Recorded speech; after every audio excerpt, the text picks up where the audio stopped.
ሰው ሜዳ ከገባ በኋላ እኔ ፔሌ ስለሆንኩ እኔ ማራዶና ስለሆንኩኝ እኔ ሜሲ ስለሆንኩ በእጄም ባስገባ ማኑ አይባልም፣ ማኑ የሚባለው ለመንደር ተጫዋች ብቻ ነው የሚል ፖለቲካ አይሰራም። ህግ አለው። የእግር ከሆነ የእግር ጨዋታ ነው፣ የእጅ ከሆነ የእጅ ነው።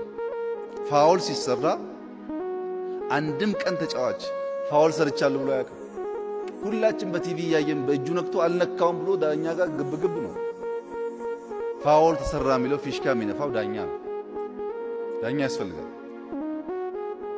ኳስ ተጫዋች ስላለ ሜዳ ስላለ ብቻ ሳይሆን ያን የሚያስተዳድር ህግ ያስፈልጋል።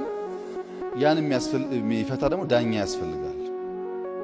አሁን ዳኞች በዓለም ባለው ልምምድ ብቻቸውን ስለማይችሉ በቴክኖሎጂ ይታገዛሉ፣ በካሜራ።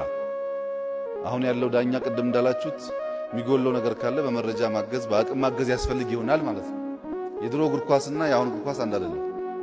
ዳኛው ይነገረዋል፣ እዚህ ጋር ላይ ይህም በደንብ አስተውል እየተባለ ይነገረዋል፣ ይታገዛል።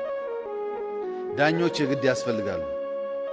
ይሄም በቂ አይደለም። ፉትቦል ፌዴሬሽን ያስፈልጋል።